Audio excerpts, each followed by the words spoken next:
Samsaradavanalalithyaluka Pranaya karunya gnagnatam Samsaradavanalalithyaluka Pranaya karunya gnagnatam Praptasya kalyana gunarnavasya Vande Guru Sri Charanarvindam Praptasya kalyana gunarnavasya Vande Guru Sri Charanarvindam Mahaprabhu Kirtanamritya Gita Vaditramadhyan Manasorasena Mahaprabhu Kirtanamritya Gita Vaditramadhyan Manasorasena Romanchakam Pasrutaranga Bhajo Vande Guru Sri Charanarvindam Romanchakam Pasrutaranga Bhajo Vande Guru Sri Charanarvindam Vande Guru Sri Charanarvindam Vande Guru Sri Charanarvindam Vande Guru Sri Charanarvindam Vande Guru Sri Charanarvindam Shri Vigraha Radhana Nityanana Shingaratan Mandiram Arjanada Shri Vigraha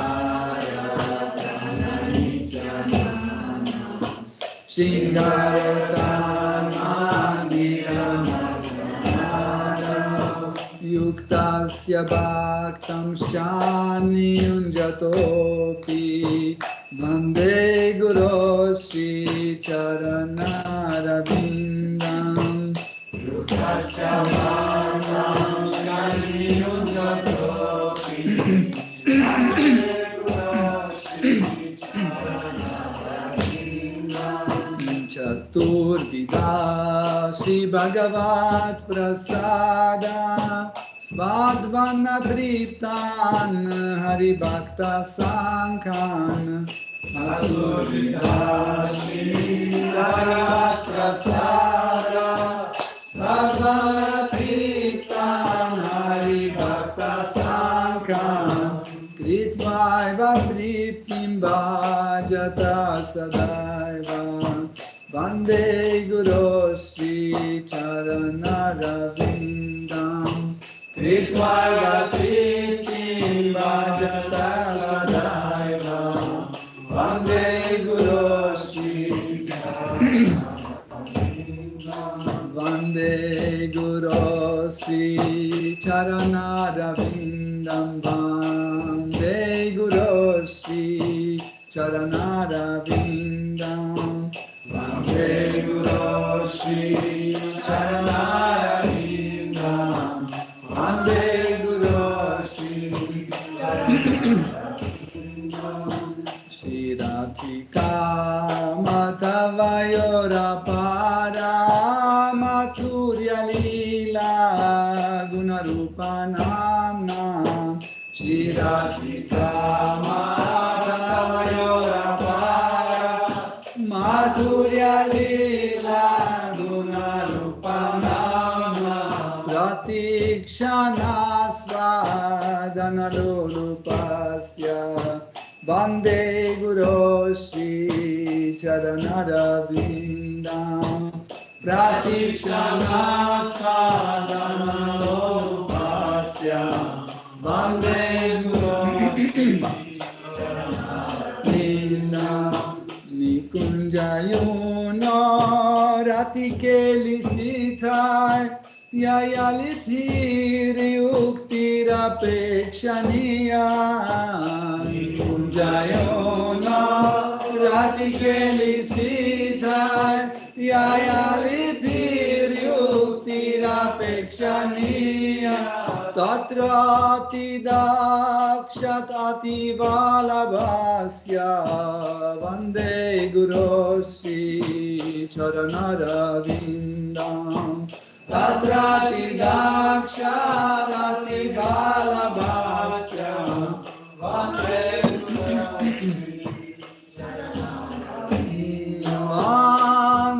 Guroshi Charanarvindam Vande Guroshi Charanarvindam Vande Guroshi Charanarvindam Vande Guroshi Charanarvindam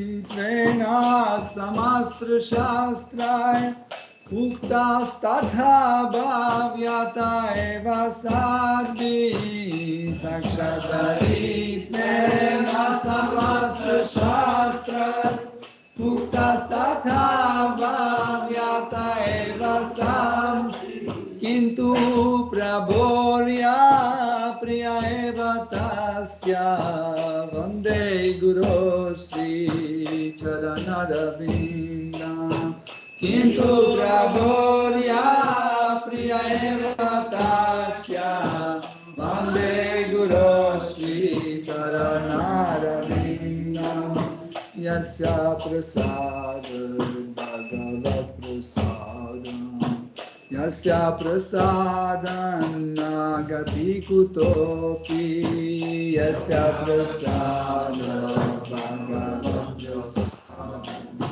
Yasya Prasadam Nagati Kutopi Jayam Stuvam Stasyaya Shastri Samtyam Vande Guroshi Charanarvindam Jayam Stuvam Stasyaya Shastri Samtyam Vande Guroshi Charanarvindam Vande Guroshi Charanarvindam Vande Guroshi Charanarvindam Vande Guroshi Charanarvindam Vande Guroshi Namah Vishnu Padaya Krishna Prasthaya Bhutale Srimate Bhakti Vedanta Swami Niti Namine Namah Vishnu Padaya Krishna Prasthaya Bhutale Srimate Bhakti Vedanta Swami Niti Namine Namaste Saraswati Gauravani Pracharine Nirvishesha Shunyavadi Paschatya Deshatarine Namaste Saraswati Gauravani Pracharine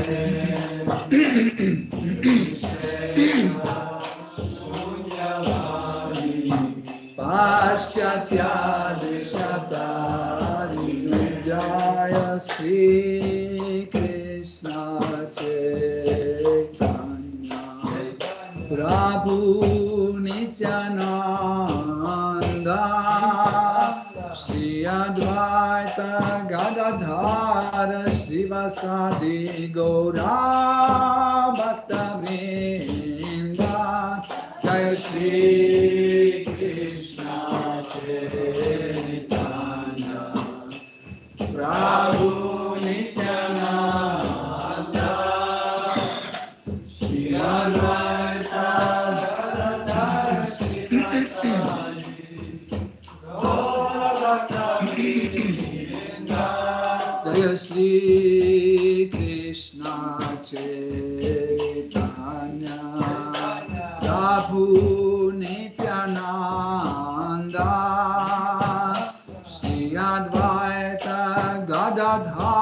Srivasadi Gaura Bhakta Vrinda Jaya Shri Krishna Chaitanya Prabhu Nityananda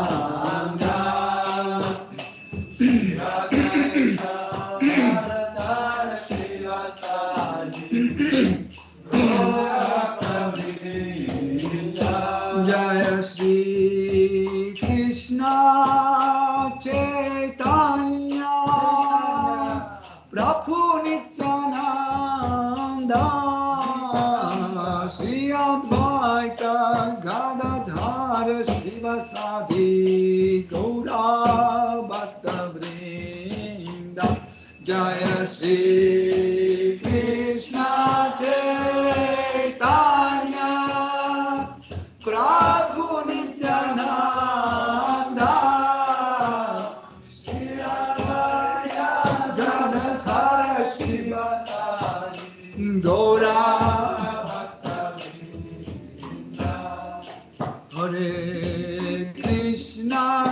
Hare Krishna Krishna Krishna Hare Hare Hare Rama Rama Rama Hare Hare Hare Krishna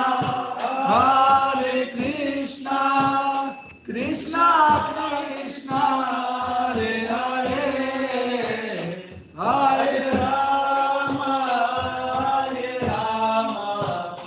Rama Rama Hare Krishna Hare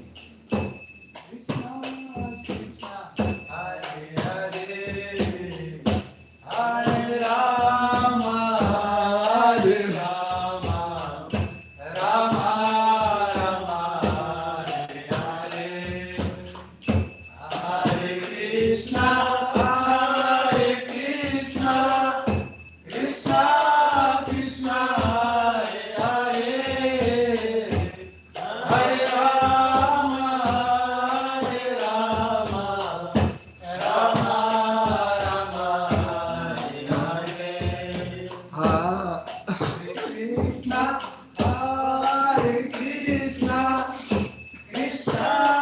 Krishna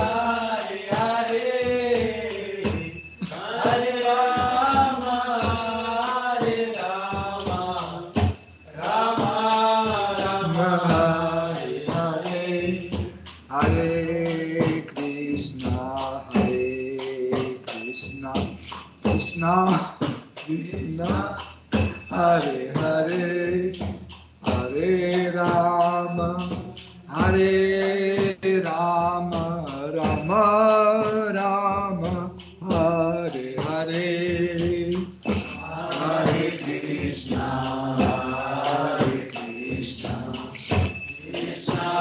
Krishna Krishna Hare Hare Hare Rama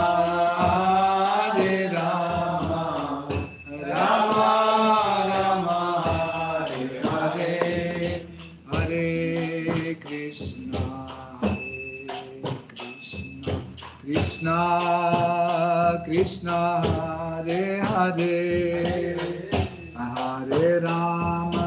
Hare Rama Rama Rama Hare Hare Hare Krishna Krishna Krishna Hare Hare Hare Rama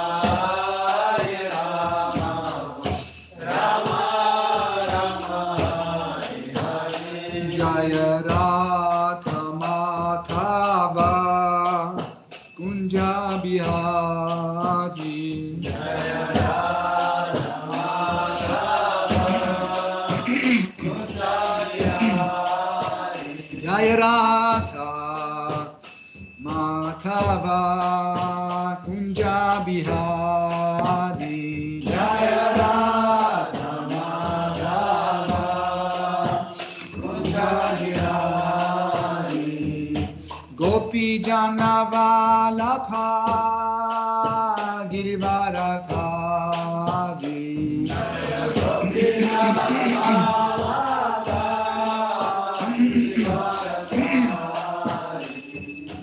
Gopi Janavalabha Girivaradhari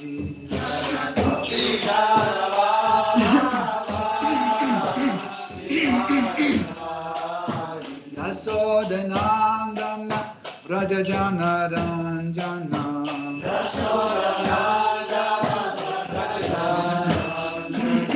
Yasodhanandana Vrajajana Ranjana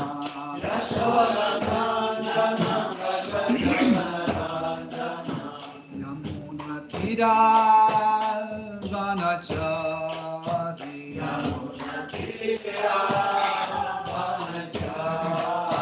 Yamuna Tira Vanachari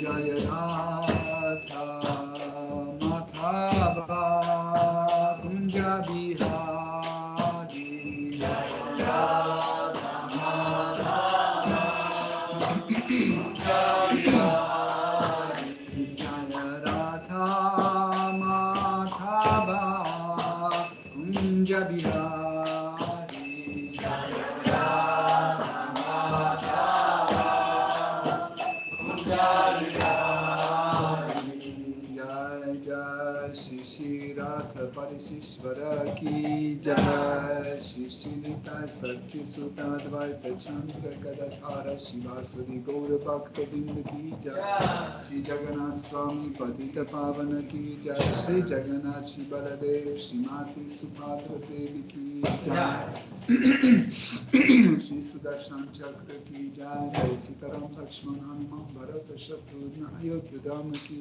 Jai Shri Shri Gauranga Nitai Kushai Ki Jai Shri Shri Gaur Nitai Ki Jai Shri Shri Radha Govinda Ki Jai Shri Shri Lakshmi Narasimha Prahlad Maharaj Shri Sudarshana Chakra Ki Jai Tulasi Maharani Bhakti Devi Ki Jai Saraswati Devi Ki Jai Guru Parampara Ki Jai Tudo glória a Deus Assembleia Vся слава собравшимся преданным.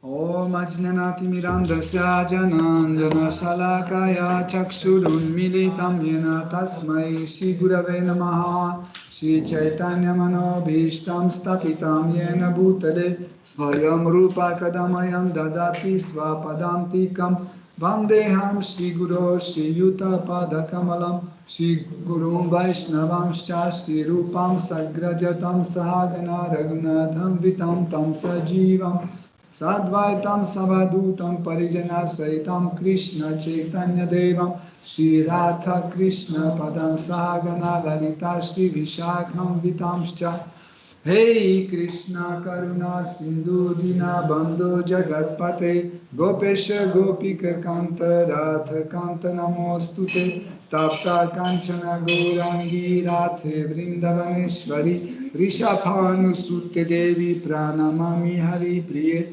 Vancha Kalpatarubhyascha Kripa Sindhubhya Evacha Patitanam Pavanebhyo Vaishnavebhyo Namo Namaha Nama Om Vishnu Padaya Krishna Prishtaya Bhutale Srimate Bhakti Vedanta Swami Niti Namine Namaste Sarasvati Deve Gauravani Pracharine Nirvishesha Shunyavadi Paschatya Desha Tarine Jai Shri Krishna Chaitanya Prabhu Nityananda Shri Advaita Gadadhara Shivasadi Gaura Bhakta Vrinda Hare Krishna Krishna Krishna Hare Hare Hare Rama Rama Rama Hare Hare Hare Nama Hare Nama Eva Kevalam Kalunasteva Nasteva Nasteva Gatiranyataha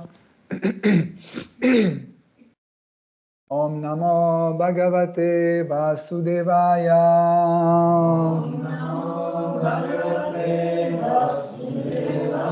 Om Namo Bhagavate Vasudevaya.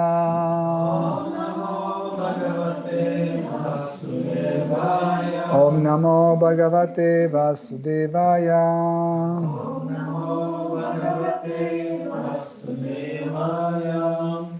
Hare Krishna, chers dévots, bienvenue à Yoga Lyrique. Nous continuons notre étude de Srimad Bhagavatam.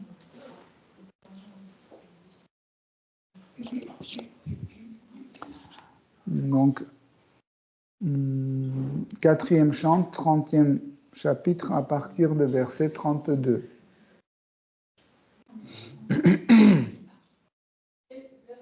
« 32. Parijaten jasa labhe sarango jnana sevate tvad angrihi Moolam asadya sakshat kim vrinim mahi. » Traduction. Ô Seigneur bien-aimé, lorsque l'abeille se pose sur le parijata, l'arbre céleste, elle ne le quitte certes plus. Pourquoi d'ailleurs le quitterait-elle?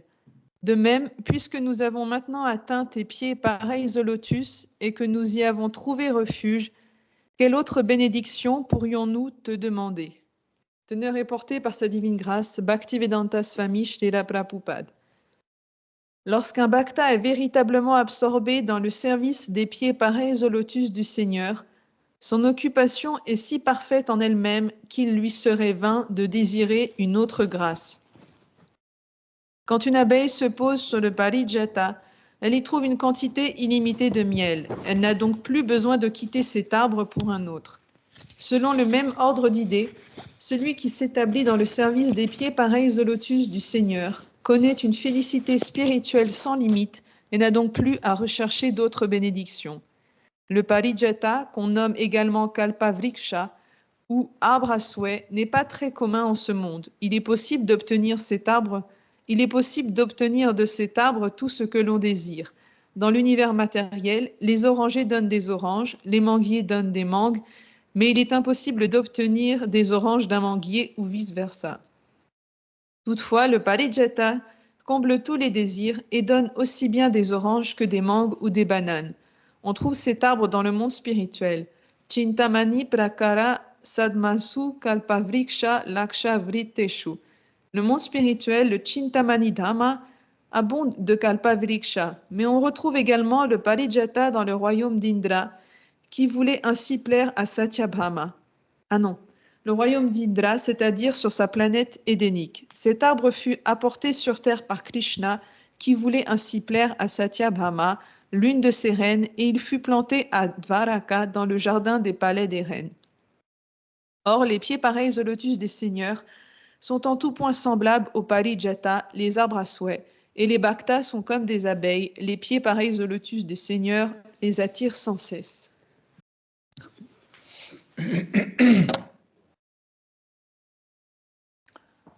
Je rappelle l'épisode, donc,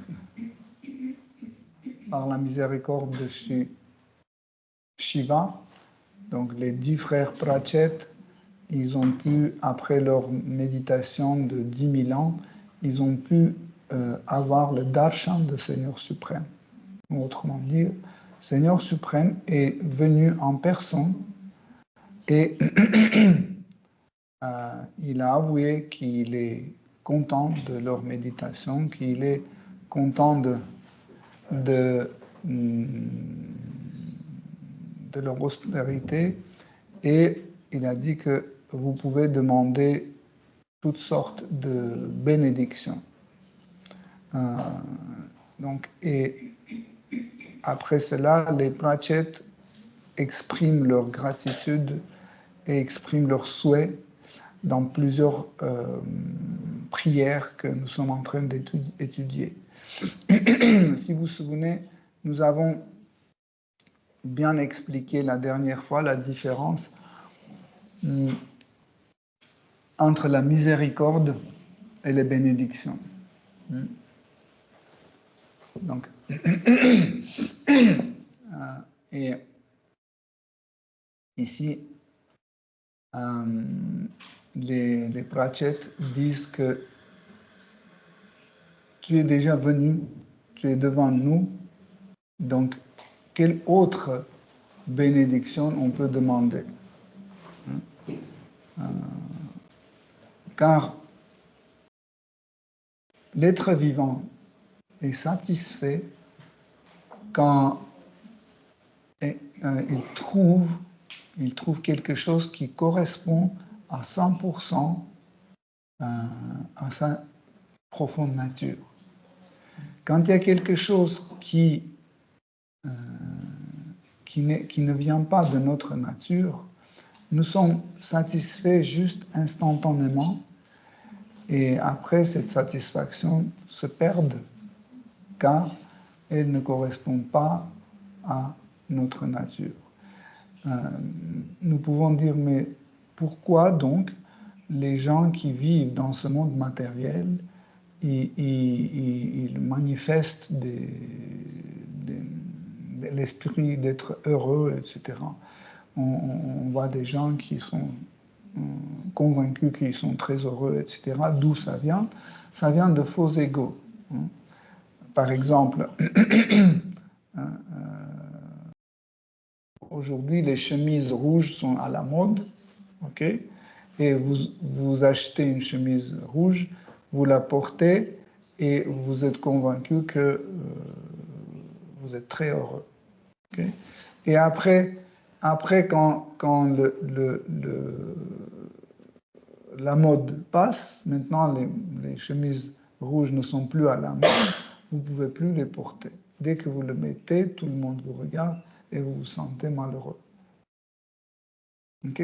Donc, et vous l'enlevez, vous mettez une autre chemise. Mais 5 ans plus tard, la chemise rouge revient à la mode et du coup, oh, ça c'est très joli. Mais cette chemise n'a rien changé, elle est toujours la même, la couleur est la même, mais pourquoi aujourd'hui elle est bonne?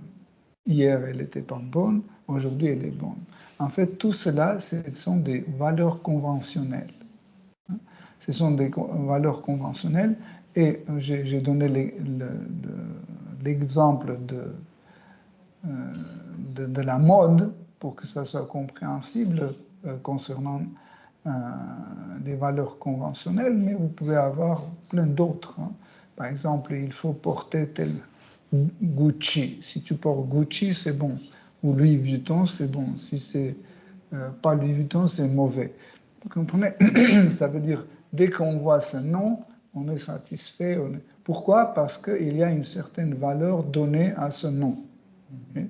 Mais si vous l'apportez ça dans les jungles où il y a des gens qui habitent tranquilles dans leur coin et qui ne connaissent ni Gucci ni Mucci, et vous les proposez, ils vont prendre le sac qui est le plus grand et plus facile pour mettre les bananes, etc. Parce que c'est plus utile et plus logique que les petits sacs comme ça où tu peux rien mettre, mais c'est écrit Louis Vuitton dessus. Vous comprenez? Donc là, c'est les valeurs par la nécessité et ce ne sont pas des valeurs conventionnelles. Vous voyez le truc. Donc,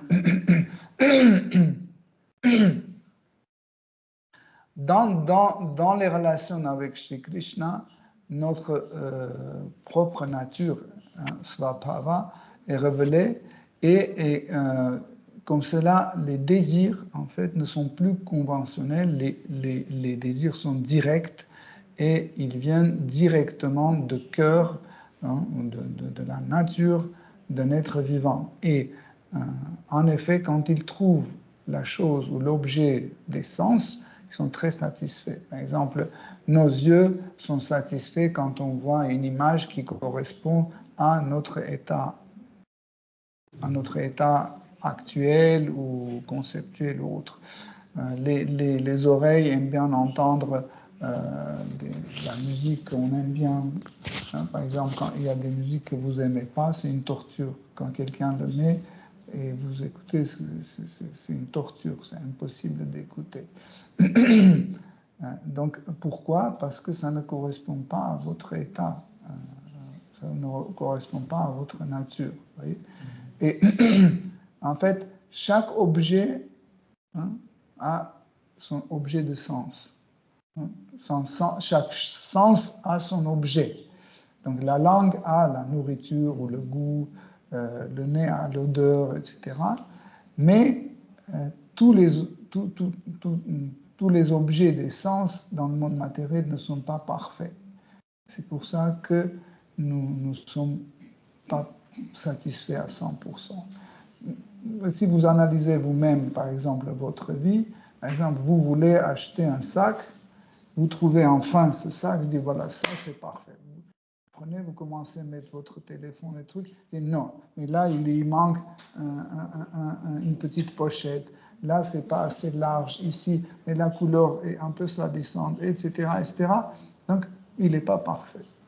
Ou par exemple, vous trouvez une femme, vous vous mariez avec, et puis le lendemain, elle est idéale, elle est super, mais par exemple, elle râle un peu trop, ou je ne sais pas, elle aime bien le sport, ça me fatigue, etc., etc.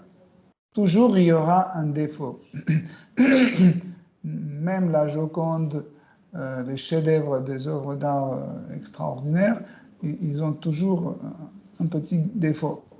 Par exemple, vous regardez le portrait de la Joconde, qui est sommet de l'art de portrait, vous dites, oui, mais quand même, il pouvait la maigrir un peu, ou faire plus forte le sourire. Il pouvait être un peu plus elle pouvait sourire un peu plus, etc., etc. Le paysage d'Hergère, c'est fatigant, inanimé. Il pouvait mettre quelques fleurs, etc. Mais toujours, on aura ce désir d'intervenir et changer. Pourquoi? Parce que chaque objet des sens n'est pas parfait dans ce monde matériel. Et naturellement, l'être vivant cherche un objet de sens parfait. Donc, et dans ce verset, les pratiques disent que tu es venu, Seigneur, et nous avons trouvé cet objet qui est parfait. Dans les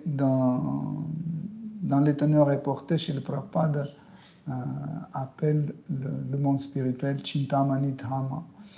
Chintamani,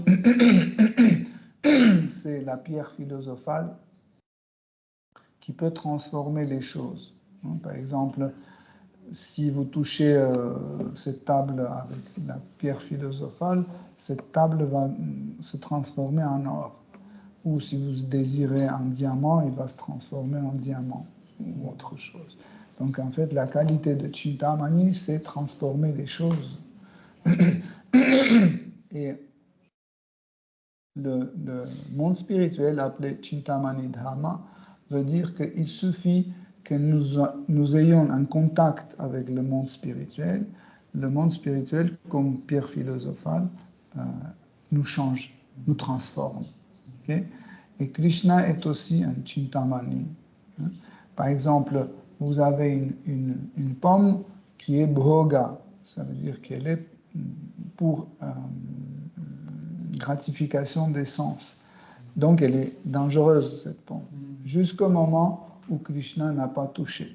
Dès qu'il a touché cette pomme, elle s'est transformée en prasad, en miséricorde du Seigneur, et en fait, c'est une autre chose. Ce n'est plus la même pomme. Il y a une transformation. Donc, pareil, les pratiques disent qu'on a trouvé cet objet de sens parfait.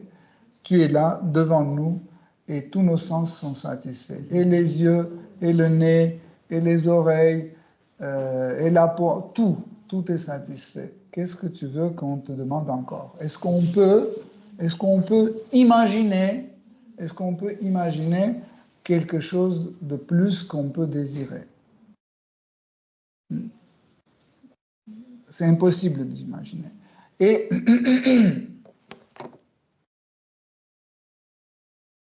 dans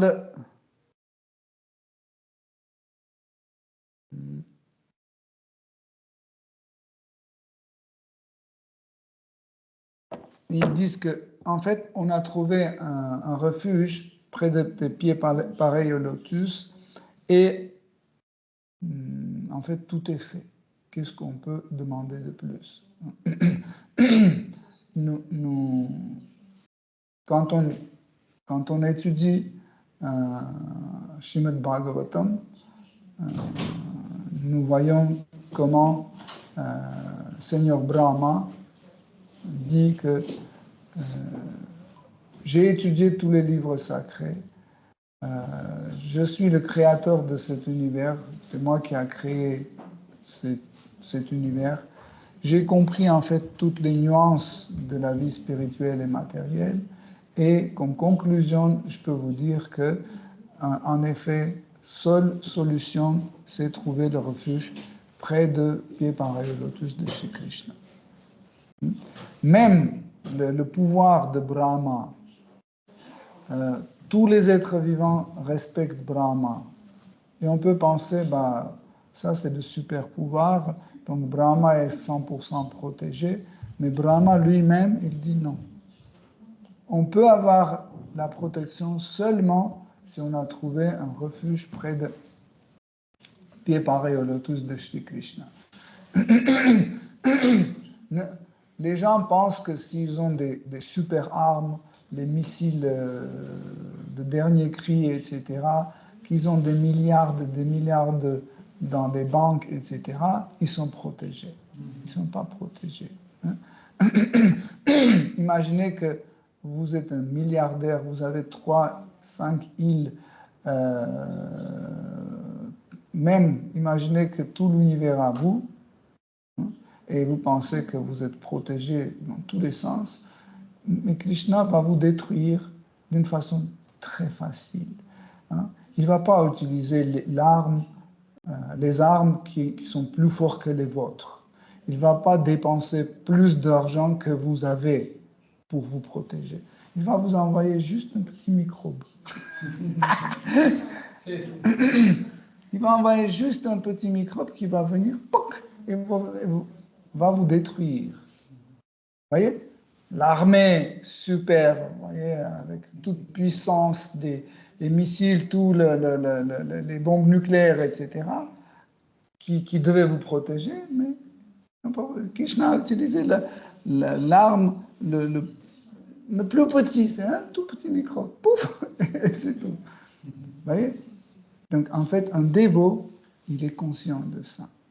C'est pour ça que les dévots ne comptent jamais sur leur propre effort, parce qu'ils ont bien étudié la Bhagavad Gita. Ils ont compris qu'en fait, la force d'un fort, c'est Krishna. L'intelligence d'un homme intelligent, c'est Krishna.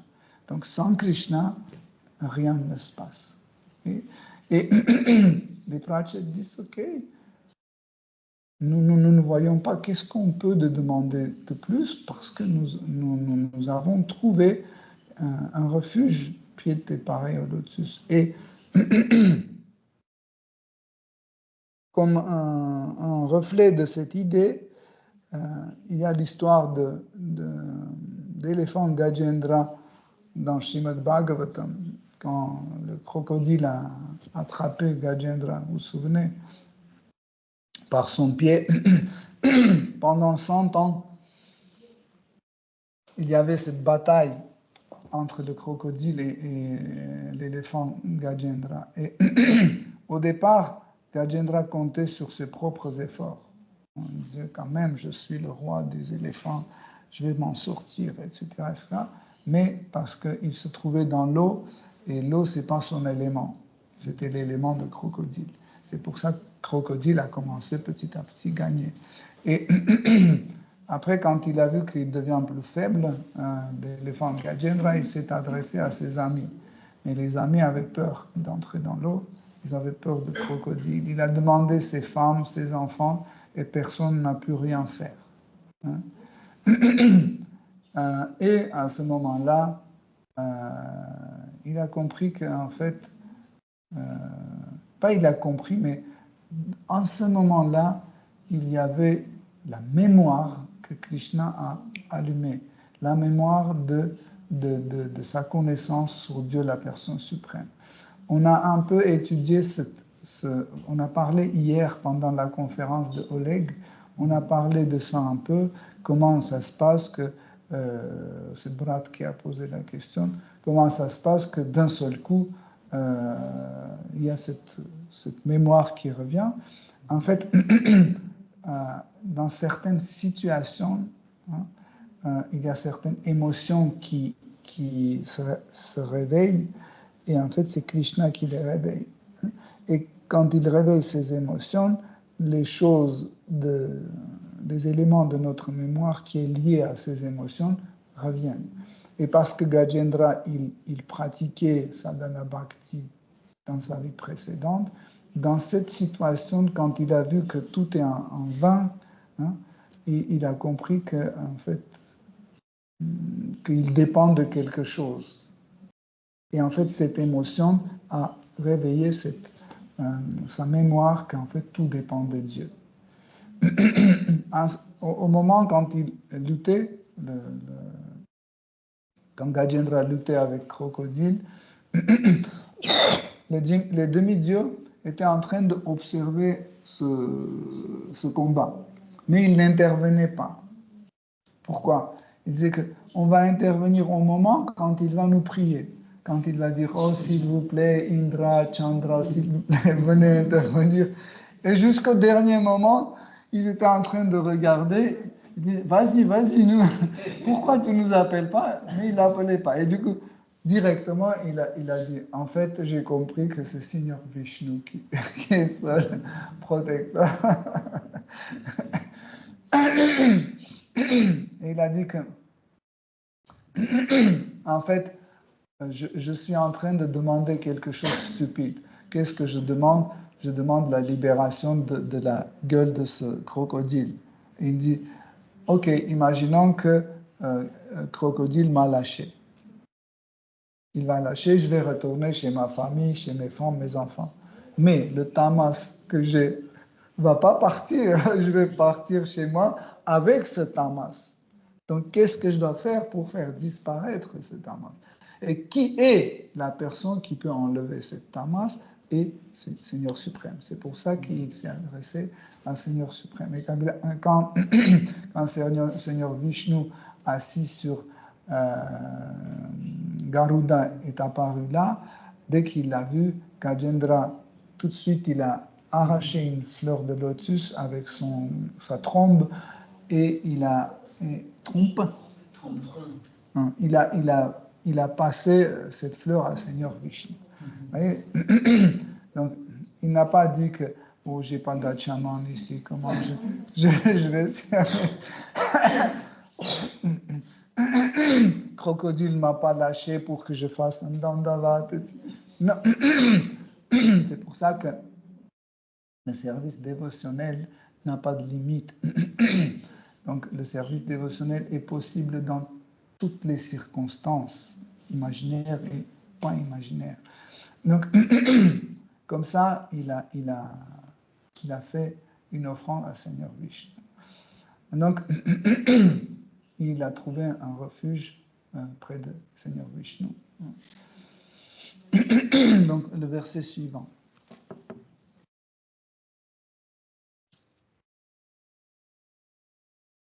Verset 33. Traduction. Ô Seigneur, tant que nous devrons rester en ce monde à cause de notre impureté et que nous aurons à errer d'un corps à un autre, d'une planète à une autre, nous te prions de pouvoir jouir de la compagnie de ceux qui s'entretiennent de tes divertissements. Nous te prions de nous accorder cette bénédiction vie après vie, quel que soit le corps que nous ayons à revêtir ou la planète où nous devions vivre. Tenez reporté.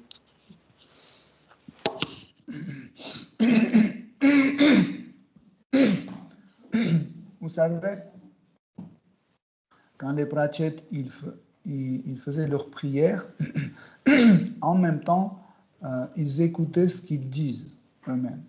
En fait, chaque homme, surtout les dévots, doivent écouter ce qu'ils disent et surveiller. Est-ce que ce que je dis, c'est correct? Est-ce que tout ce que je dis, ça va me rapprocher à Seigneur suprême?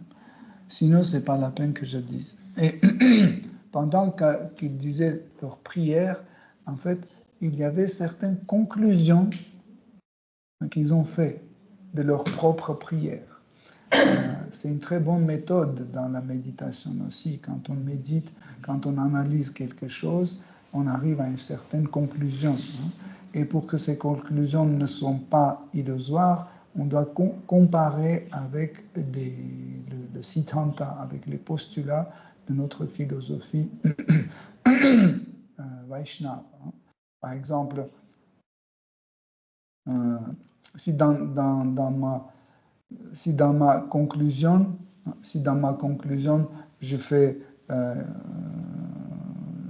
j'arrive à une conclusion que, en fait, un jour, l'être vivant peut devenir Dieu. Donc, et je pense que voilà, un jour, si je fais un peu d'effort, je vais devenir Dieu. Mais ça ne peut pas être une conclusion correcte, parce que si on compare avec le Siddhanta de Vaishnava, dans le Siddhanta, on dit que l'être vivant est une petite particule de Seigneur suprême. Et ça, c'est son état éternel, son état constitutionnel éternel. L'âme ne va jamais devenir ni plus grande, ni plus petite, elle est comme elle est. Okay? Et elle ne va pas changer ni sa taille, ni sa position. Ça veut dire qu'elle va rester toujours une petite particule. Tandis que Krishna va toujours rester l'absolu dans tous les sens. Ça ne va pas changer. C'est pour ça, quand on arrive à certaines conclusions, il faudra qu'on ait une confirmation de la part de Guru ou des Vaishnavas avancés. Ou si vous connaissez bien le Siddhanta, vous pouvez comparer avec Siddhanta, comme ça vous comprenez est-ce que votre conclusion est correcte ou pas. Donc, en parlant avec Seigneur Vishnu, en lui montrant leur gratitude, les Prachets, ils ont fait une conclusion que, en fait, ils n'ont pas besoin des bénédictions parce qu'ils ont déjà reçu cette bénédiction. Mais après, ils ont eu une conclusion qu'en fait, les bénédictions doivent être permanentes.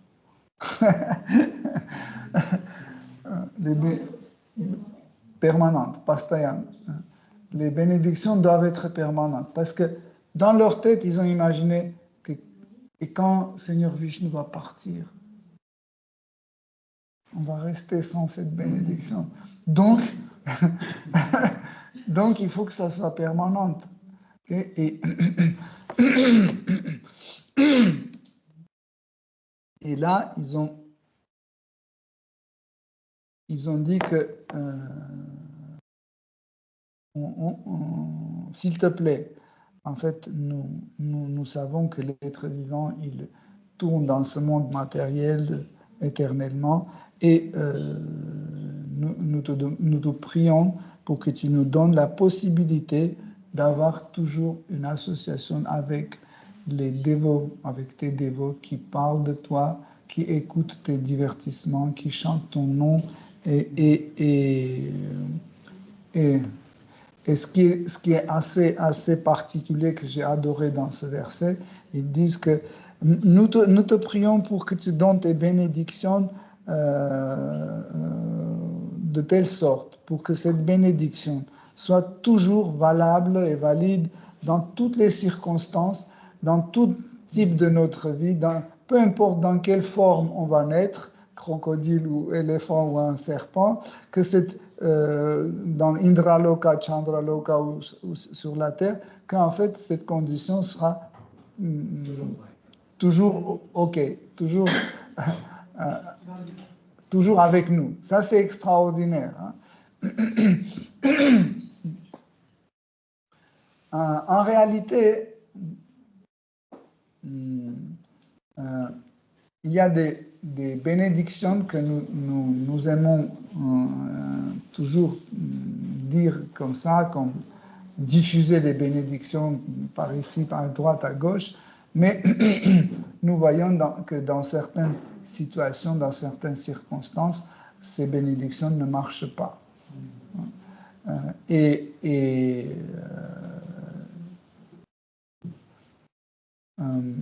Pratchett, ils disent que en fait, cette bénédiction va marcher toujours. Cette bénédiction va marcher toujours, mais nous pouvons oublier.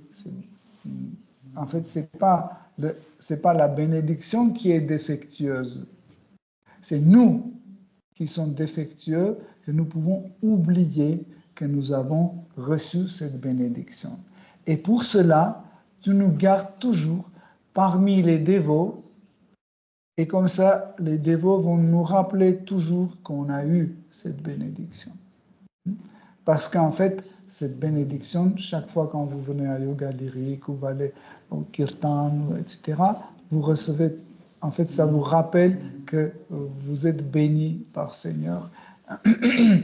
Mais dès qu'on se trouve dans un milieu où il n'y a pas de dévots, où il n'y a que des gens intéressés, etc., des matérialistes ou impersonnalistes, nous perdons ces bénédictions. Mais ce n'est pas que cette bénédiction ne marche plus, c'est que nous les perdons. Pourquoi? Parce que notre mental devient agité et nous perdons notre mémoire. Et quand nous perdons notre mémoire, nous pensons qu'on n'a pas eu cette bénédiction. Si vous vous souvenez, quand on a parlé de bénédiction, la dernière fois, nous avons dit que les bénédictions ont une nature assez particulière, qu'il ne faut pas harceler quelqu'un pour recevoir une bénédiction. Parce que des fois on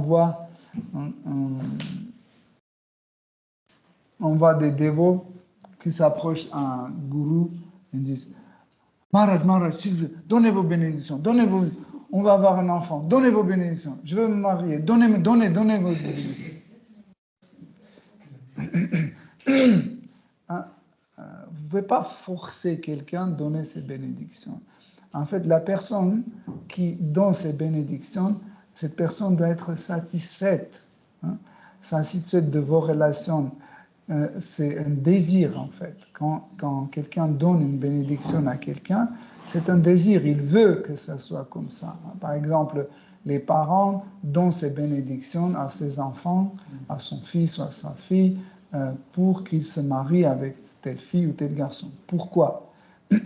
Parce que les parents voient qu'en fait, leur enfant a fait un bon choix. Par exemple, il est un Vaishnav, par exemple, ils ont un fils Vaishnav et il a choisi une fille Vaishnav pour se marier avec une Vaishnavi. Donc, vous voyez, et automatiquement, ils seront contents, ils vont donner ces bénédictions. Mais imaginez, un enfant arrive et dit, en fait, donnez-moi vos bénédictions, j'ai une énorme partie de 350 kilos de cocaïne à transporter, donnez vos bénédictions. Non, donnez. Tu veux, maman, que je pourris à la prison? Sinon, donne-moi tes bénédictions. Donne. C'est pas possible comme ça.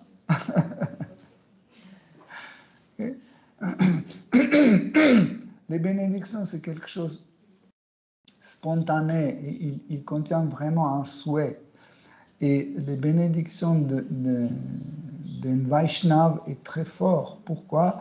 Parce que si un Vaishnav donne ses bénédictions à quelqu'un, Krishna fait tout pour que ses paroles soient valides, pour que ses paroles soient réalisables.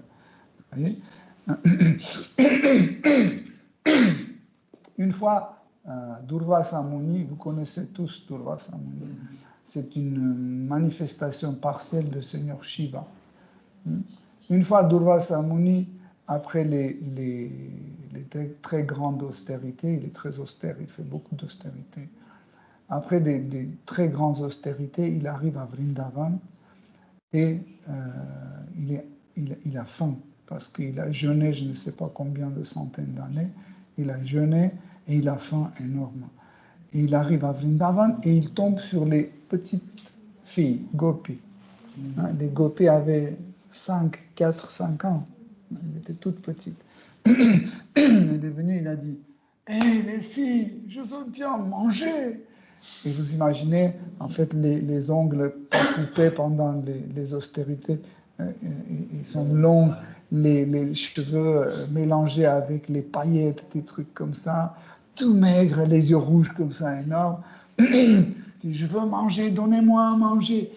Et les petites filles sont en train de trembler, les petites gopis sont en train de trembler, comme ça, effrayées. Elles disent, oui, attends ici, on va chercher de la nourriture, on va chercher du prasad pour toi. Elle dit, non, je veux maintenant, je veux ici, je suis enfamée, je vais vous avaler, etc. Et toutes les filles courent dans la forêt, sauf Srimati Radharani. Srimati Radharani l'a regardé, elle dit, oui, pas de problème, assieds-toi, je vais t'offrir quelque chose à manger. Et tout de suite, elle prend l'argile. Avec l'argile, elle fait des petits biscuits comme ça. Elle met sur une feuille de banane et la main, il donne à Durvasa Muni. Durvasa Muni regarde ces biscuits en argile et il commence à manger. Il dit, oh, c'est très bon. Waouh, c'est du nectar. Et il mange tout. Il dit, oh ma fille, je te donne mes bénédictions. Désormais, tout ce que tu vas cuisiner, ça sera pareil au nectar. Et depuis ce moment-là, tout ce que Srimati Radharani cuisine, c'est du pur nectar. En fait, elle a reçu la bénédiction de Durvasa Muni. Okay? Donc, elle n'a pas dit, s'il te plaît, Maharaj, s'il te plaît, donne-moi une bénédiction.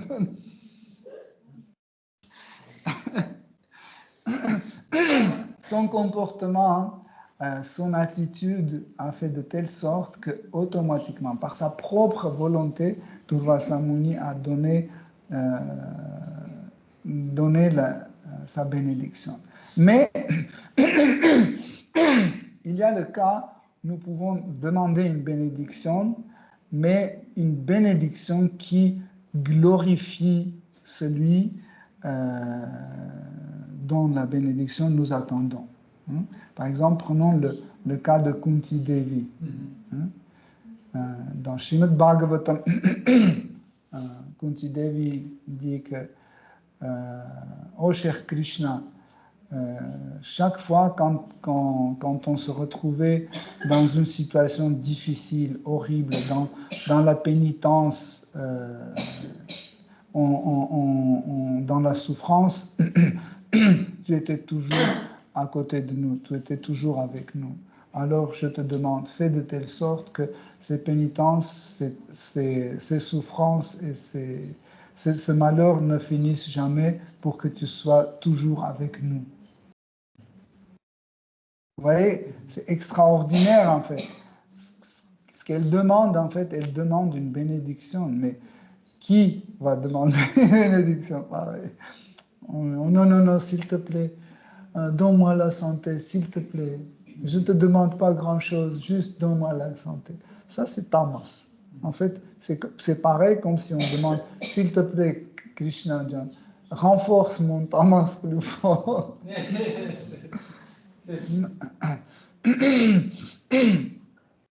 Non, en fait, les paroles de Kunti Devi sont assez proches aux prières des Pratchett. Pourquoi?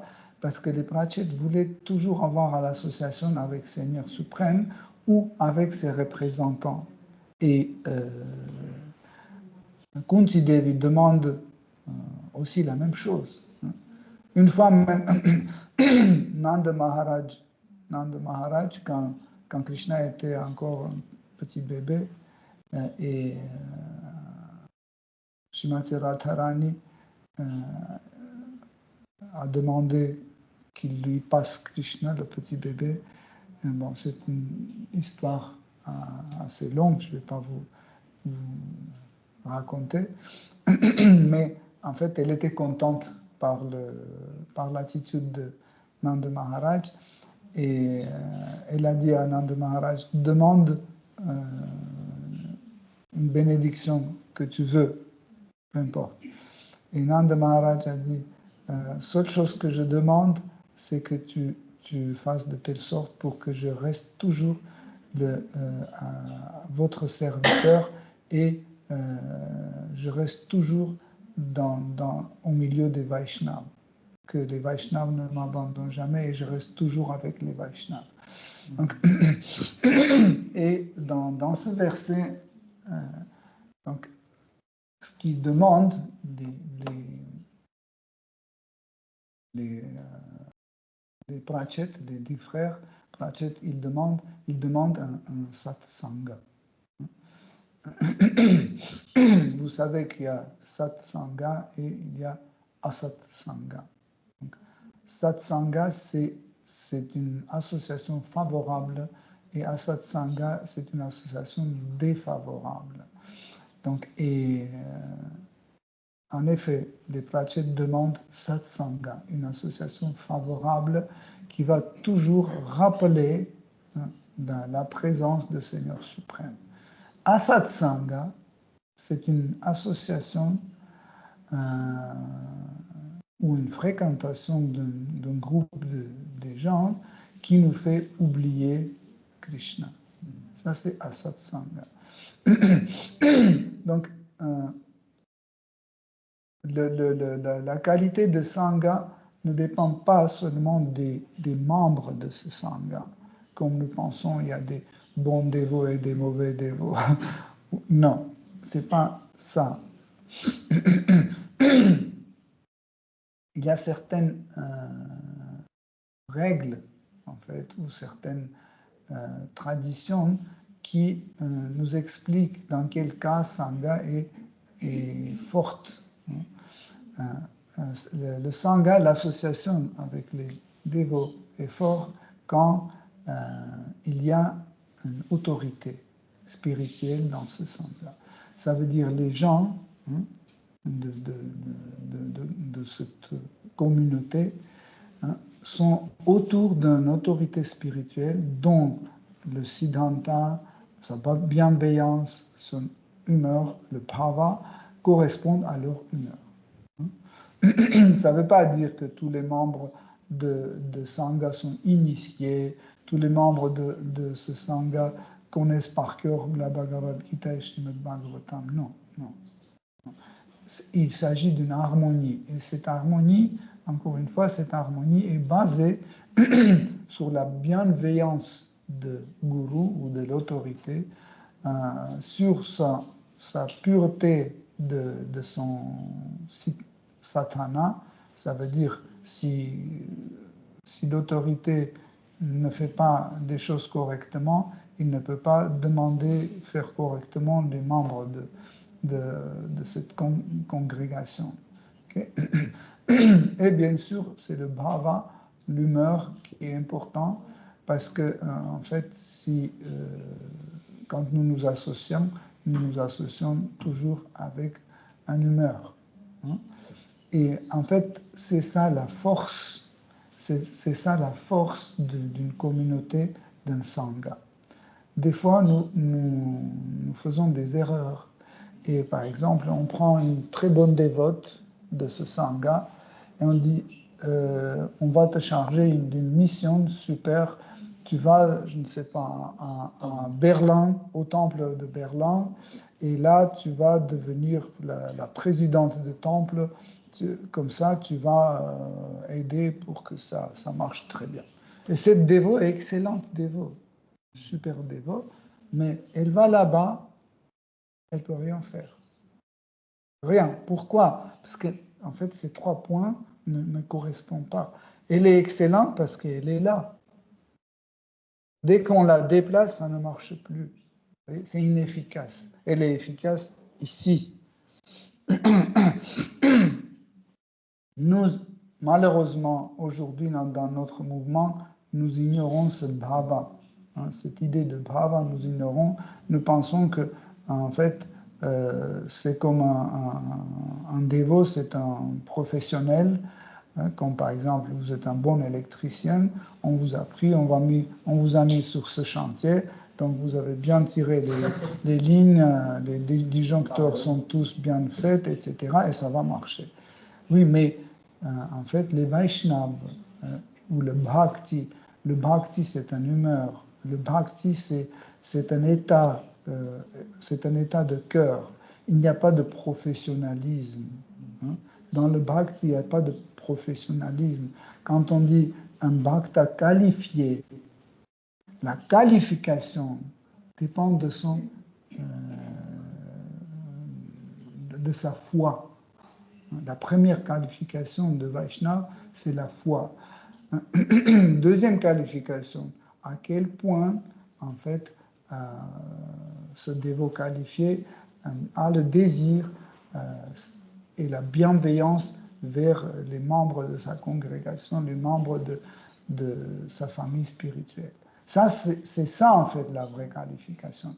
Mais nous pensons que non, la vraie qualification, c'est de connaître par cœur Srimad Bhagavatam, savoir quel paraphernalia il faut tourner après lequel. C'est pas ça la qualification, parce que ça, on peut apprendre même à un singe. Emmenez-moi un singe, on peut lui apprendre à faire le puja, mais ça, c'est pas le puja. Parce que le vrai puja, c'est ce qu'on offre depuis notre cœur. Donc, et pour que le sangha puisse prospérer, nous devons faire des efforts de notre présence. C'est par la présence que sangha est maintenu et sangha devient de plus en plus fort et profond. Imaginez qu'aujourd'hui vous n'êtes pas venu, demain vous n'êtes pas venu, dimanche prochain vous n'êtes pas venu, etc., etc. Cela veut dire qu'il y a autre chose qui commence à attirer votre attention. Et les autres qui viennent, qui en fait se nourrissent de votre dévotion, eux, ils ne se nourrissent plus de cette dévotion, ils commencent à chercher autre chose ailleurs. Et comme ça, le sangha. Et pour cela, en fait, les prachets, ils disent que nous sommes faibles. Nous sommes faibles pour maintenir ce sangha.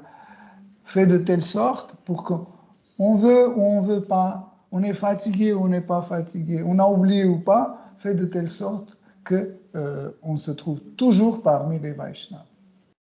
Parce que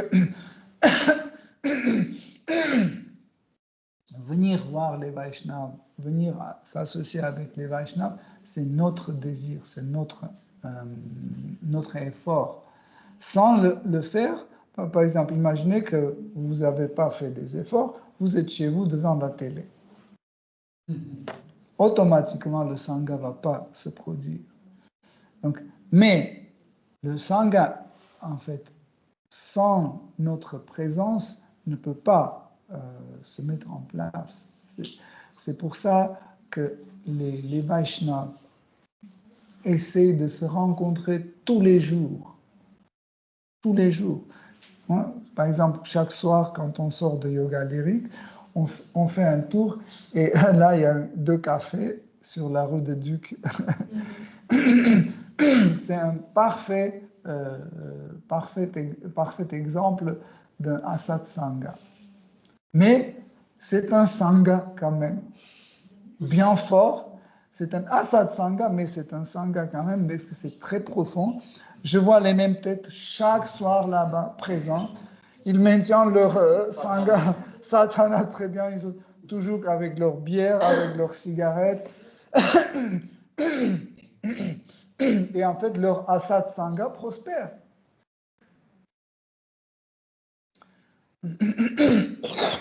Nous devons comprendre que pour réussir dans notre sangha, en fait, nous devons recevoir les miséricordes et les bénédictions des dévots et des seigneurs suprêmes. Hein. Mais pour qu'on ait ces bénédictions, de notre côté, on doit déjà faire un effort. Hein. On doit faire un effort et comme ça, en fait, comme les Pratchett disent, cette bénédiction peut rester avec nous d'une vie à l'autre, d'une vie à l'autre. Vous voyez, ce qui est intéressant aussi, que les Pratchett voient en fait le principe de Sangha sur le monde entier, l'univers, sur tout l'univers. Mais nous sommes des fois tellement orgueilleux que nous pensons qu'en fait, seul et correct dévot, c'est nous, parce que nous sommes membres d'ISKCON. Par exemple, sur le soleil, il n'y a pas d'ISKCON, donc ça veut dire qu'il n'y a pas de bons dévots. Hein? Vous savez, il n'y a pas d'ISKCON là-bas. Sur la Lune, il n'y a pas d'ISKCON non plus. Les Américains sont allés voir, il n'y avait pas d'ISKCON. Mais nous, on est les meilleurs, nous sommes les meilleurs, et seulement celui qui est dans l'ISKCON, il va être libéré. Les autres ne vont pas libérer. Donc, si le temple n'est pas d'ISKCON, il ne faut pas y aller parce que c'est un mauvais temple. Pourquoi? Parce qu'il n'est pas ISKCON. Et au Moyen-Âge, il n'y avait pas d'ISKCON non plus. Donc, les dévots du Moyen-Âge, c'était des mauvais dévots. Ce n'étaient pas des dévots authentiques. Hein, parce mais à partir, c'est comme les chrétiens disent, juste Jésus-Christ, c'est fini. Hein. Sur les autres planètes, ça ne compte pas. Il n'y a pas de dévots. Les dévots qui étaient avant Jésus-Christ, ce n'étaient pas des dévots. Job, Ilia, etc., ils n'étaient pas. Ils sont tous allés à l'enfer, mais dès que Jésus était venu, tout était réglé. Hein. Donc, ça, c'est une mauvaise compréhension des choses. Mais nous voyons qu'en fait, les Pratchett sont experts. Ils disent, peu importe, on va se trouver demain dans la vie prochaine. Peut-être on va renaître sur Chandraloka, Gandharvaloka ou Tapalaloka, peu importe. S'il te plaît, fais de telle sorte que où on était, il y aura toujours des dévots là-bas. Imaginez que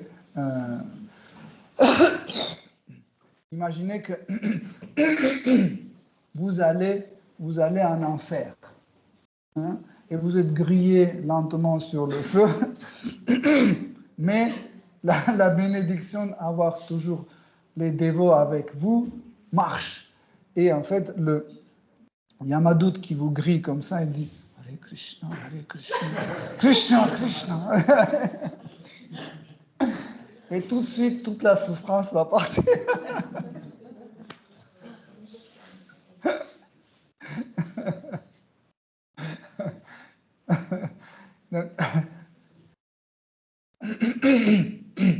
Donc, quand on étudie Srimad Bhagavatam, sur l'exemple des grands dévots qualifiés, nous comprenons qu'en fait, nos désirs, nos demandes de bénédiction doivent aussi être correctes. Comment faire pour que nos désirs ou notre demande de bénédiction soit correcte? Il faut que cela soit basé sur notre désir de servir Krishna et de le satisfaire. Ça, c'est quelque chose qui marche à 100%.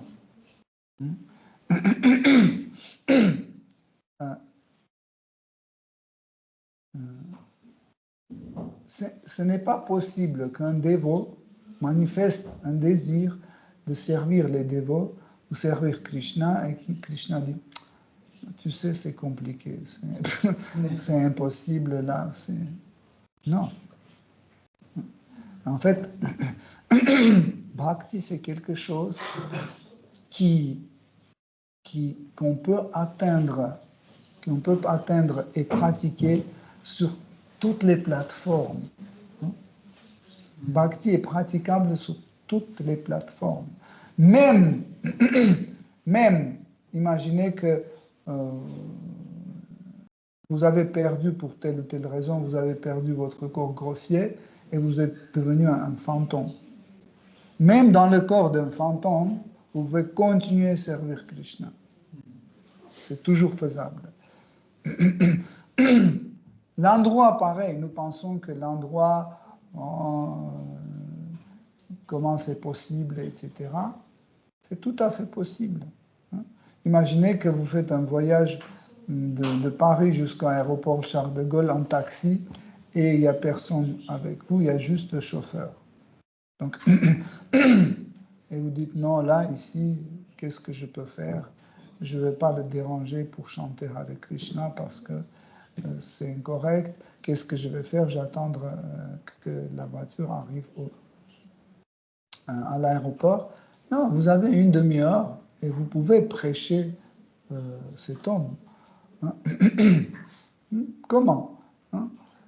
Nous pensons que toujours on doit arriver comme ça en disant, est-ce que vous croyez en Dieu ou pas? Ça peut être vraiment très spontané. Imaginez que vous avez pris le taxi et il pleut.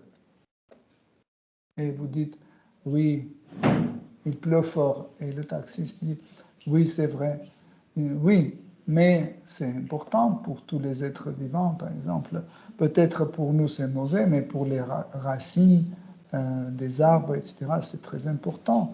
Ça nous nourrit. Et en fait, Dieu, tout ce que Dieu nous donne, il faut qu'on le prenne avec humilité. Et le taxiste, il dit, mais quelle humilité! Avant-hier, ma tante, qui était une personne extraordinaire, pieuse, et votre Dieu a tué. Waouh, ça c'est super. Maintenant, votre conversation va prendre une allure très forte et vous pouvez prêcher à fond. Voyez? Ou vous sortez votre japa, vous mettez autour de votre cou, et vous dites, mais qu'est-ce que c'est? Et ça, c'est un chapelet de méditation. En fait, je médite sur le Saint-Nom. Ça s'appelle Hare Krishna Mantra.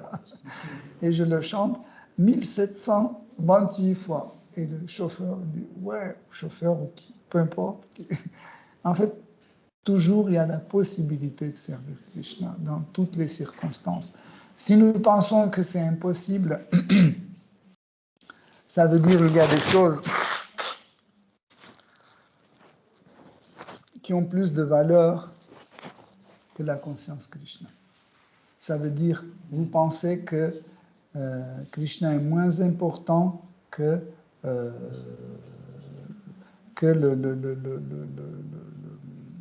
la gentillesse, ou Krishna est moins important que la charité, Krishna est moins important que notre chose. Donc, non, juste, il faut compter sur Krishna.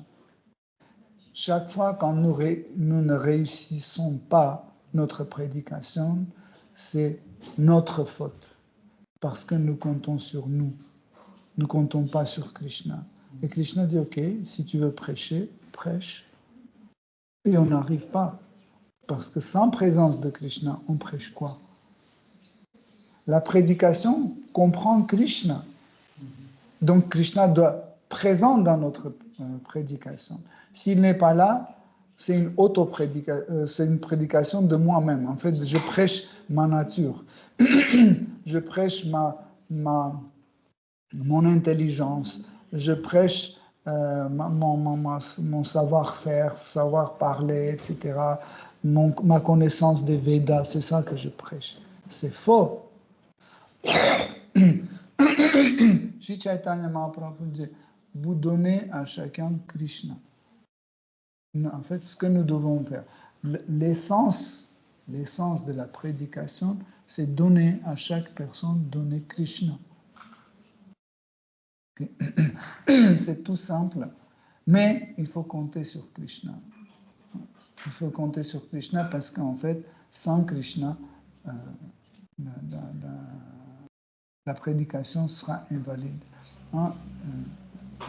Donc, c'est un oubli de soi. Hein? Comme Jésus-Christ disait dans les évangiles, il disait que si vous ne vous oubliez pas, vous ne me trouverez pas. C'est important à comprendre. Donc, il s'agit de rejeter notre moi, notre faux moi, il faut rejeter. Il faut renoncer à soi-même. Mais nous pensons que nous sommes la personne la plus importante dans ce monde. Donc, si je me renonce, alors c'est qui? C'est Krishna qui va prendre ma place. Oh là, c'est trop. Donc, ok, je suis d'accord, Krishna, chaque dimanche, ça va. Mais tous les jours, ce sera trop. Et moi, et ma famille, mes enfants, mes parents,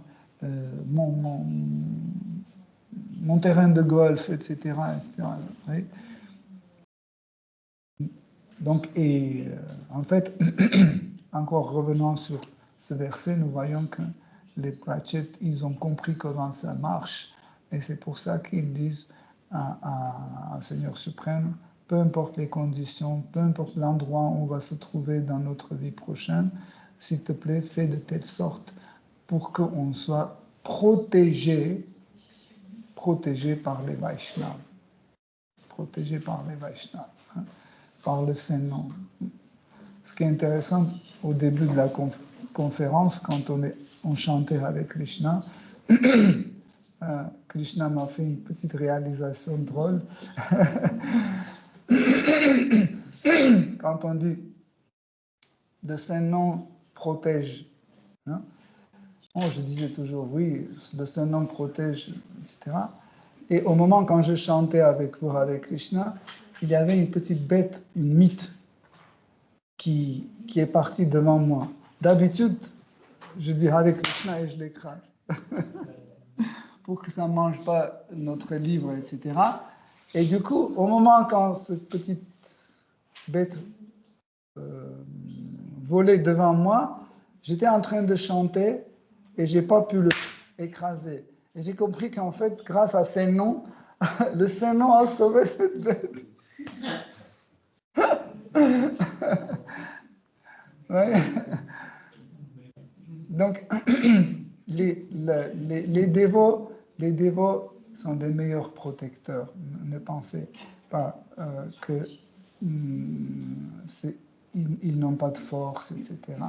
Parce que chaque fois quand on se trouve avec les dévots qui sont sérieux, qui sont engagés dans le service dévotionnel, nous avons une garantie qu'on va manger le prasad.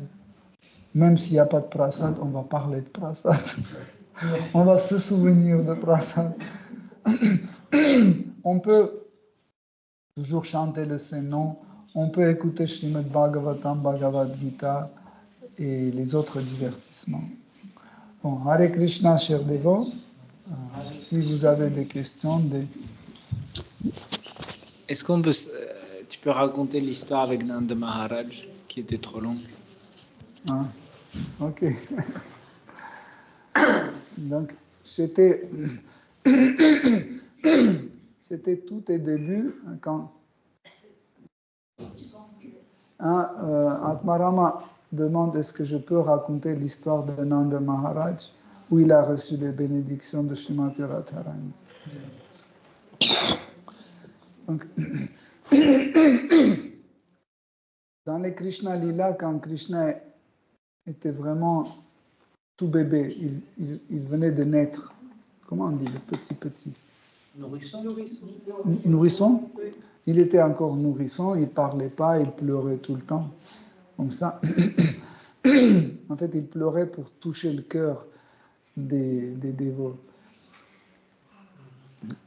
Et une fois, Yashoda a donné petit Krishna à Nanda Maharaj, dit j'ai des trucs à faire à la maison, va te promener au bord de Yamuna. Et Nanda Maharaj a pris le petit bébé et il est sorti sur le bord de Yamuna. Et d'un seul coup, les nuages sont venus très menaçants il y avait l'éclair, une tempête qui a commencé, et Nanda Maharaj a serré Krishna comme ça contre son cœur pour le protéger. Et en ce moment-là, il voit que Srimati Radharani n'est pas toute petite. Hein. En fait, l'âge de Radharani et Krishna n'est pas trop différent. Mais du coup, il a vu Radharani dans sa vraie taille de jeunesse, hein, Kaishori. Hein, mais il l'a reconnu comme Srimati Radharani. Et quand Radharani s'est approchée, elle a demandé, est-ce que tu peux me donner Krishna? Et parce que Krishna pleurait très très fort, Nanda Maharaj a dit, ok, il a passé petit Krishna à Srimati Radharani. Dès qu'elle a pris Krishna dans ses bras, Krishna a arrêté de pleurer tout de suite. Et Nanda Maharaj, très content, s'est installé au bord de Yamuna et Srimati Radharani, avec bébé Krishna, est rentré dans la forêt. Comment ça s'appelle cette forêt?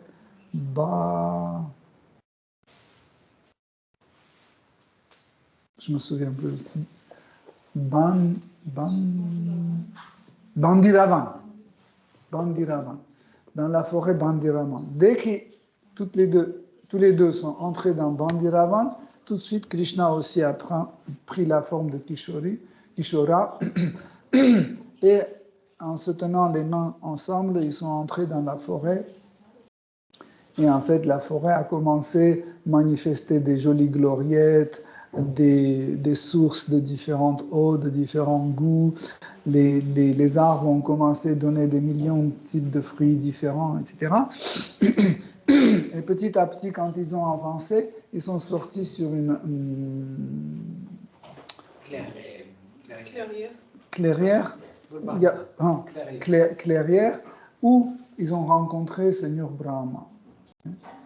Et Seigneur Brahma les attendait. Pourquoi? Parce qu'il est venu pour les marier.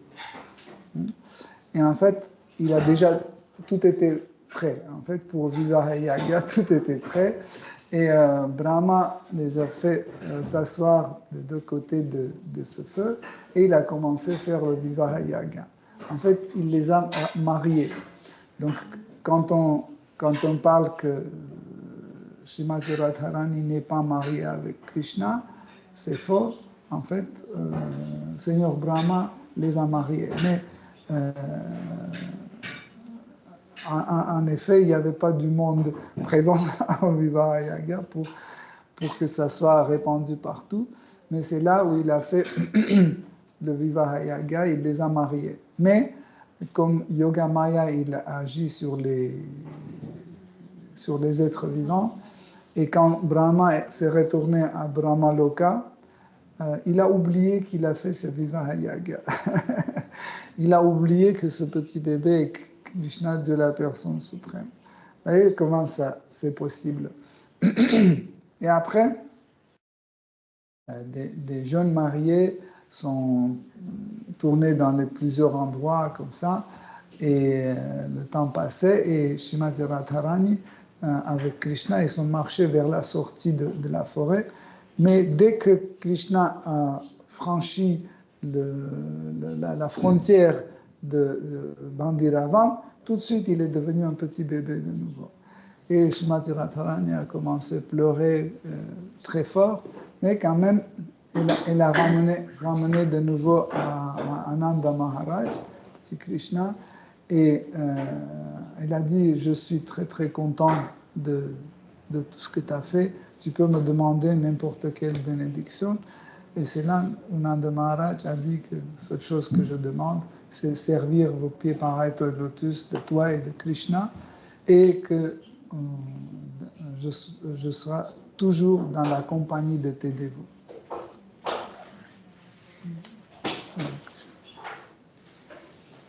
Si vous avez d'autres questions.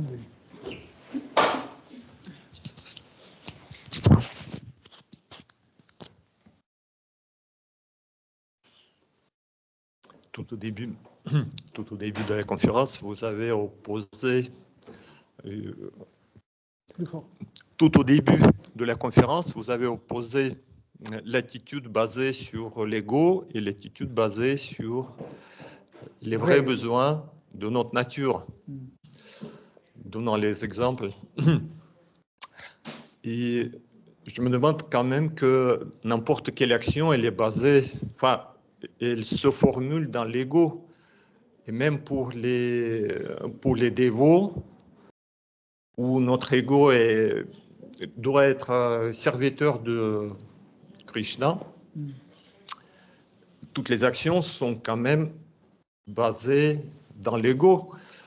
Sans ego, nous ne serons pas capables de vivre dans la société. Il y a bien des exemples où les personnes qui sont perdues, ils ne sont pas capables d'être serviteurs et même agir dans la société. Donc, quel est le vrai rôle de l'ego dans ce sens? En fait, comme nous avons dit, le vrai ego ou faux ego, il s'agit de la même chose. La même chose dans différents contextes et différentes manifestations. Donc, le vrai ego appelé Svabhava,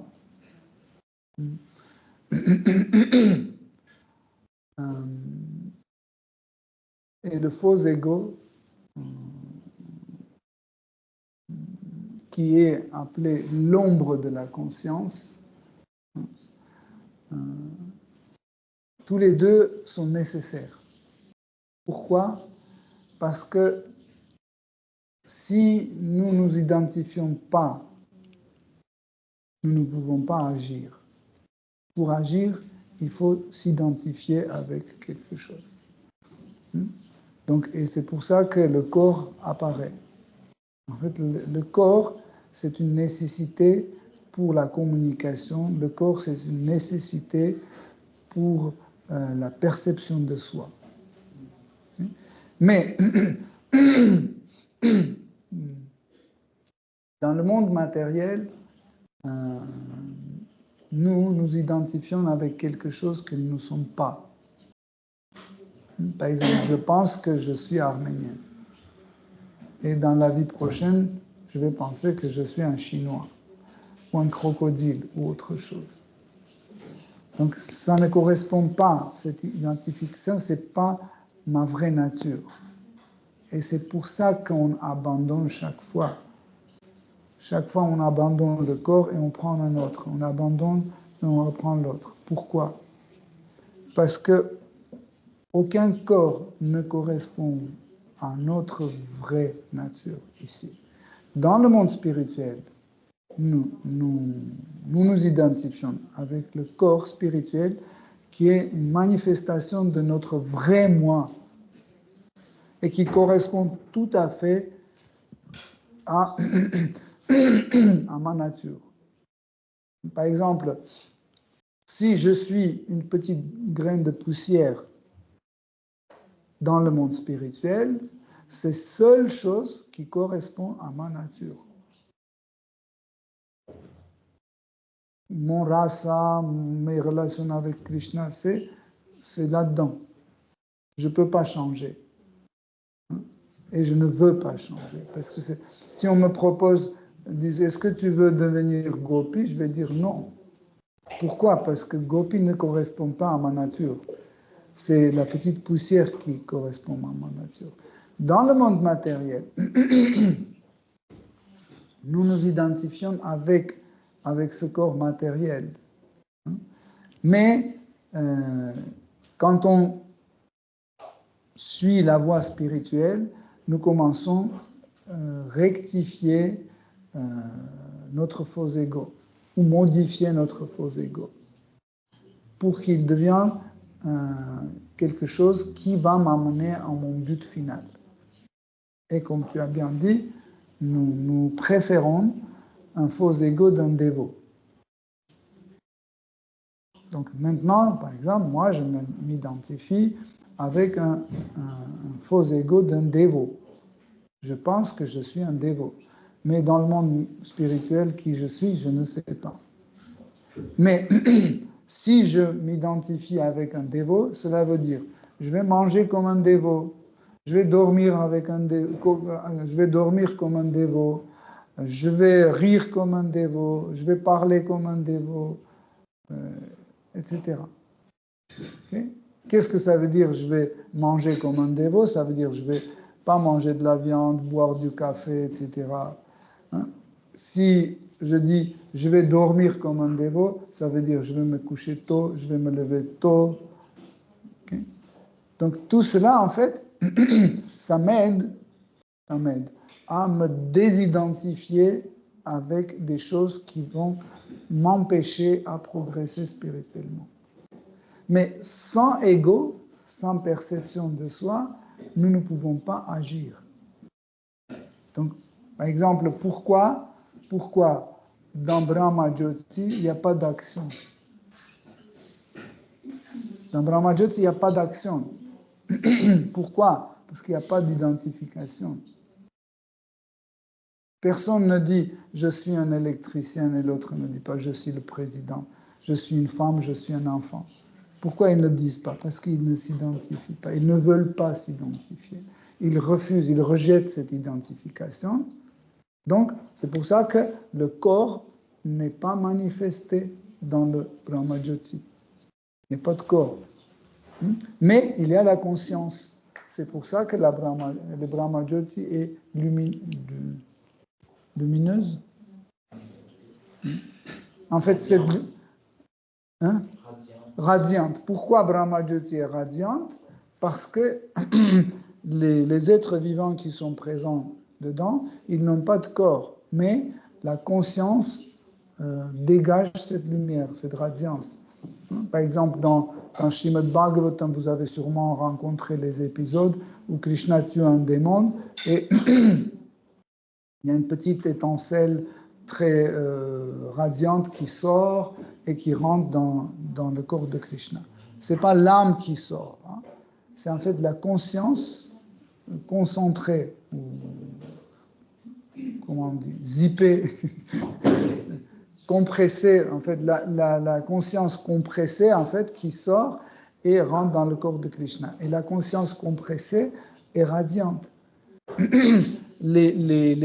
n'avez pas remarqué que les dévots bien abandonnés à Krishna, les dévots qui sont vraiment complètement dans la conscience Krishna, très fort engagés, il y a une radiance qui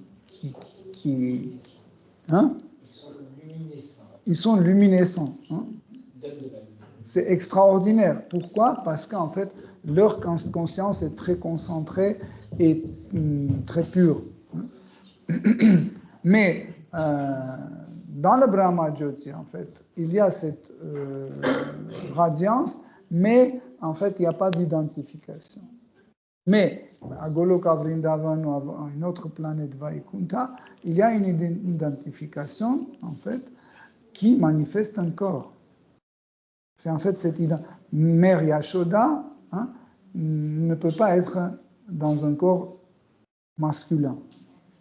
Pourquoi? Parce qu'elle pratique la maternité.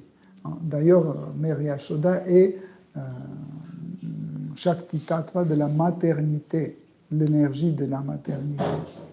Okay? Elle ne peut pas avoir un corps masculin. Mais Nanda Maharaj, c'est un Shakti Tattva aussi, il est en fait l'énergie de paternité. Et il ne peut pas avoir le corps féminin. Okay? Donc, nous ne pouvons pas agir si on n'a pas de perception de soi sur laquelle nous faisons ou nous construisons notre fausse identité ou vraie identité, peu importe. Et dans le monde matériel, par exemple, tu vas t'acheter un t-shirt masculin. Pourquoi? Selon ton identité. C'est la base, en fait. Le faux ego, en fait, c'est la perception de soi. Et l'intellect, en fait, tous les concepts de faux ego dedans, tous les concepts selon lesquels le mental agit.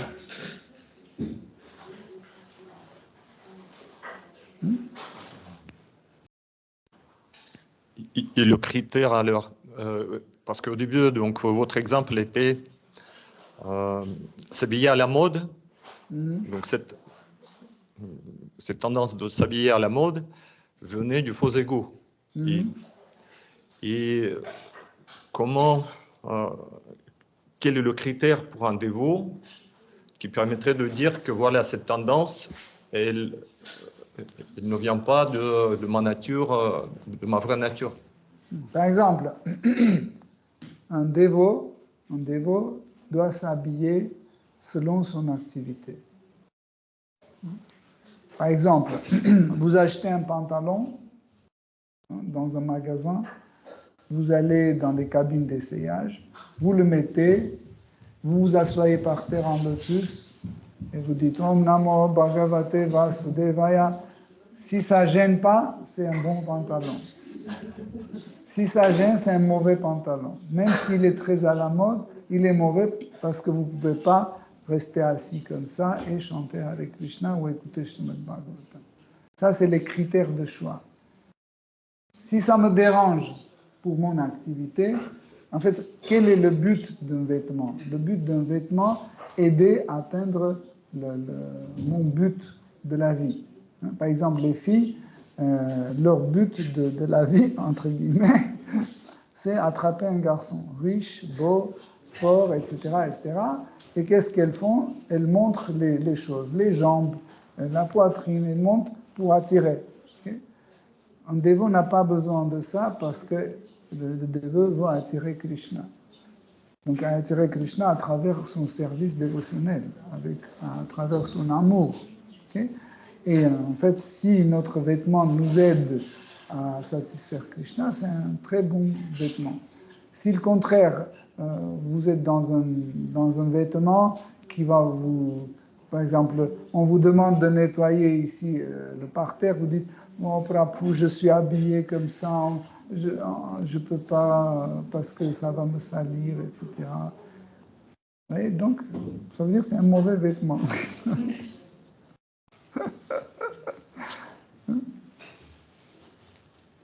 Merci.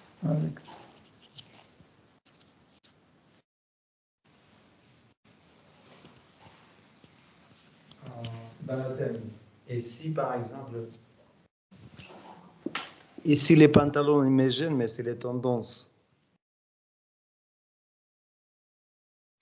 et je le mets quand même parce que tout le monde le fait. Et c'est le gêne? Oui, même s'il le gêne un peu, c'est pas grave, mais c'est les tendances. En fait, un dévot, comme Krishna explique dans la Bhagavad Gita, il ni aime pas ce monde matériel, ni le déteste. Il est indifférent. Il est indifférent pour ce monde matériel. Tendance, pas tendance, il regarde toujours parce que pour lui, le plus important, c'est satisfaire Krishna. Par exemple, si Krishna dit en fait, il faut que tu t'habilles pour ton service dévotionnel, il faut que tu t'habilles tendance, donc pourquoi pas? Je vais m'habiller. Et si Krishna dit, il faut que tu mets sur tes pieds les chaussures 38 et pourtant ta pointure est 40, je vais le faire. Pourquoi? Pour satisfaire Krishna. Peu importe. Hein. Le plus important, c'est la satisfaction de Krishna. Mais si c'est tendance ou pas tendance, agréable ou désagréable, vous savez, plus le dévot devient qualifié, plus il avance dans la vie spirituelle, les choses qui ne sont pas liées à la conscience de Krishna perdent leur valeur et il commence à perdre l'intérêt. Il commence à perdre l'intérêt sur toutes ces choses-là. Et petit à petit, vers fin de sa vie, le dévot se penche vers Nirjana Bhajan. Donc, Bhajan, vous comprenez qu'est-ce que c'est. En fait, c'est la pratique individuelle, Bhajan, pratique spirituelle individuelle. Et Nirjana, Nir veut dire au-delà, en dehors. Jan veut dire les gens, Jana, les gens. Ça veut dire au-delà des gens. Ça veut dire une pratique individuelle en dehors des gens. Ça veut dire dans la solitude. Mais pourquoi? Parce qu'en fait, les gens qui ne sont pas liés à la conscience Krishna leur intéressent moins en moins. Et si un dévot comme ça, il voit qu'il ne peut pas prêcher à ces gens-là, il évite, il fuit cette société. Et c'est normal. Hein? Par exemple, à partir du moment quand vous voyez que vous ne pouvez plus prêcher parmi les gens non dévots, donc il faut les fuir. Hein? Seulement nous pouvons rester dans la société si on prend la position active d'un prêcheur, d'un prédicateur. Si on ne prend pas la position active de prédicateur, c'est nous qui devenons prêcher. C'est eux qui nous prêchent. Donc pour cela, il faut que nous fuissions en fait ce genre d'endroit. Si j'ai bien compris la question de Prabhu, c'est quoi le premier? C'est la conscience ou c'est l'action? L'action vient de la conscience. L'action est le produit de la conscience. Quelle est conscience, telle est l'action. Par exemple, un dévot a sa conscience de respecter le jour de naissance de Krishna, d'apparition de Krishna. Et par exemple, aujourd'hui c'est Janmashtami. Il ne mange pas. Pourquoi il ne mange pas? Parce que dans sa conscience, il sait qu'aujourd'hui c'est jeûne jusqu'à 24 heures.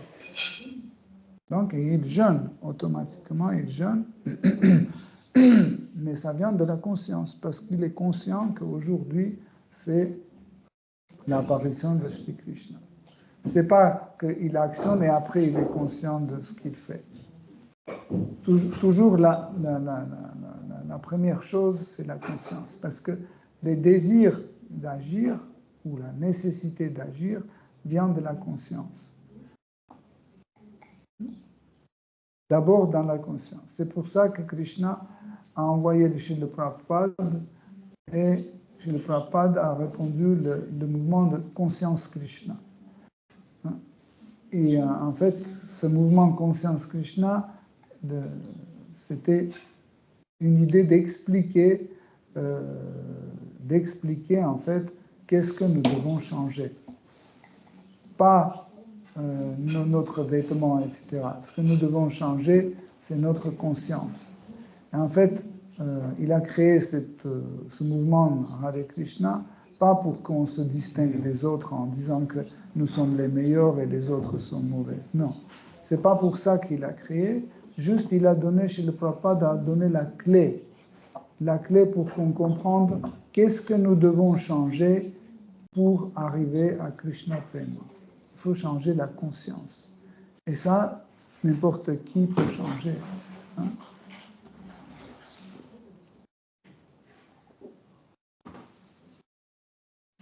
Donc, on doit le changer, notre conscience, par l'action. Non, en fait, pour changer la conscience, il faut utiliser la conscience. Parce que la conscience, nous pouvons changer seulement avec la conscience. Et la conscience elle-même, c'est une action, c'est un type d'action. Être conscient. Comment? Être conscient. Être conscient, c'est déjà, par elle-même, c'est une action. Mais, pour changer la conscience, il faut une autre conscience. Par exemple, pour que je devienne conscient Krishna, il faut que je rencontre un gourou ou un pur dévot qui est conscient de Krishna. Et sa conscience va changer ma conscience. Rien n'est pas au-dessus de la conscience. Hein? Par exemple, le mental, l'action,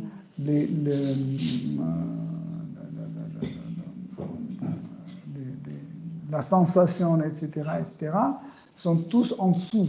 Par hiérarchie, sont tous en dessous, mais la conscience est toujours supérieure. Okay? Mais pour changer la conscience, il faut une autre conscience. S'il n'y a pas de conscience, tu ne peux pas changer ta conscience. Il faut une conscience. C'est pour ça que nous nous abandonnons à Guru. Krishna dit dans la Bhagavad Gita, trouve quelqu'un qui est conscient, qui a réalisé la vérité absolue, tu t'abandonnes, tu le sers et poses humblement des questions.